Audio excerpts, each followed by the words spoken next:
Valus Forge, that's Lord Saladin to you and me, makes his return to the tower today to launch the first of the Iron Banner events for Season 18. Apart from bringing the brand new Eruption game mode today, Saladin's also bringing 2 newly reprised weapons, as well as a couple of choice drops from previous seasons. So in today's video, I'll be breaking down every perk option available for each weapon, as well as giving a couple of recommendations of what to take to PvE. If you find today's video useful, then be sure to give it a thumbs up, drop us a comment below what you thought, and subscribe for more Destiny 2 content. Before we start, I wanted to do a quick reminder that all Iron Banner loot is focusable at Lord Saladin in the tower.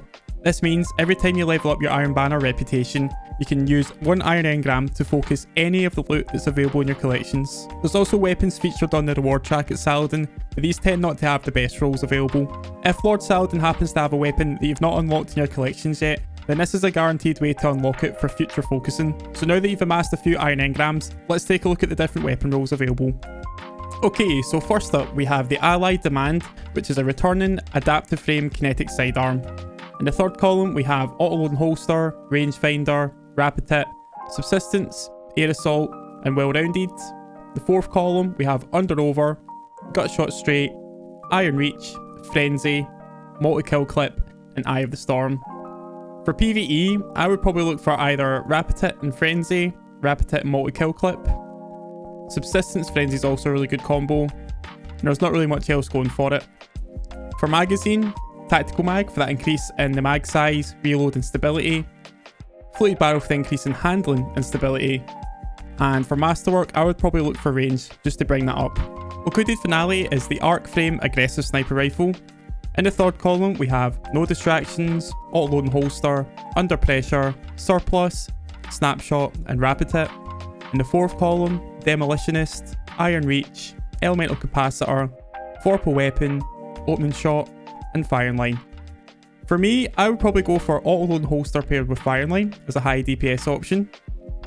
Vorpal Weapon's good tier 2, which also pairs nicely with Rapid Hit. For magazine, look for Appended Mag for the biggest possible increase in your mag size, Arrowhead Break to perfect the recoil direction. For Masterwork, I would probably go for reload speed or handling. Next up we have the Frontier's Cry, which is a solar precision frame handcannon. In the third column we have perks Tunnel Vision, Steady Hands, Compulsive Reloader, Rapid Hit, Adaptive Munitions, and Stats for All. In the fourth column, Adagio, Iron Reach, Iron Grip, One for All, Kill Clip, and Eye of the Storm. For PvE, Stats for All, One for All have great synergy. You get increased range, stability, handling, and reload at the exact same time that you can activate One for All for that increase in damage. Rapid Hit's also nice, which can pair nicely with Kill Clip. For Barrel and Mag, Accurized Rounds, Hammer Force giving as much range as possible, and for Masterwork I would also look for as much range as possible. Next up we have the the Razor's Edge Void Vortex Frame Swords. In the third column we have Duelist Trance, Relentless Strikes, Energy Transfer, Tireless Blade, Unrelenting, and Wellspring. In the fourth column we have Counterattack, Assassin's Blade, Frenzy, Chain Reaction, Thresh, and One for All. This sword's actually very underrated for PvE. There's loads of different combinations you could try here. You can try Unrelenting with Chain Reaction. Those Chain Reaction explosions proc an Unrelenting. Wellspring for pure ability, paired with Thresh for your supercharge. You could also do One for All, along with Relentless Strikes for the increase in damage, as well as Frenzy, Assassin's Blade also providing extra damage. As for the Blade and Guard, Swordmaster's Guard gives us the most all-round stat benefits, but most importantly gives us an increased charge rate, allowing for faster consecutive heavy attacks. Jagged Edge, as the Blade, increases impact damage to its highest potential.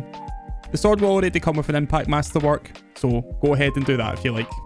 The Wizened Rebuke is the Arc High Impact Fusion Rifle.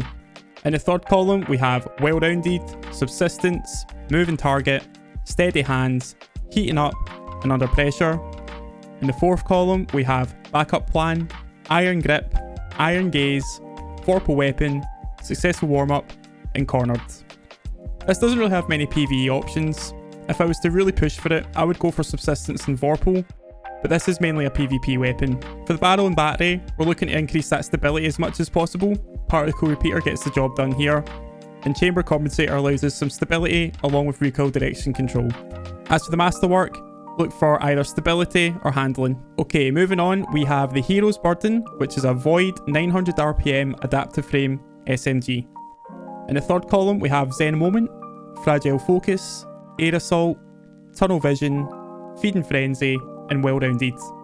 In the fourth column, we have Kill Clip, Iron Reach, Vorpal Weapon, Iron Grip, Eye of the Storm, or Repulsor Brace. For PvE, I would look for Feeding Frenzy in the third column, paired with either Kill Clip for increased damage on reloads, or even Repulsor Brace, which plays strong with any kind of Void debuff based build, even more so with things like Devour, as it gives you an overshield.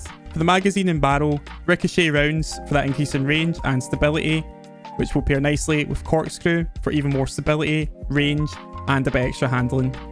As for the masterwork, I would look for range or even handling on this. And the final weapon for today is the Roar of the Bear Solar High Impact Frame, which is making its return this Iron Banner. This is actually one I'm most excited about, and I'll tell you why in a sec. In the third column, we have Ambitious Assassin, Snapshot, Field Prep, Demolitionist, Tracking Module, or Impulse Amplifier. In the fourth column, we have Vorpal Weapon, Auto-Load and Holster, Cluster Bombs, Lasting Impression, Chain Reaction, and Incandescent. So there's quite a few interesting roles to check out here. For me, I'll be looking for Tracking Module paired with Auto-Load and Holster. This is a very rare combo to see on non-precision rocket launchers. Other things to look for might be Demolitionist paired with either Lasting Impression or Vorpal Weapon for those boss DPS builds. Chain Reactions here, but this is completely outshone by Incandescent in the final column, which I think will pair nicely with Demolitionist, especially for Solar 3.0 builds.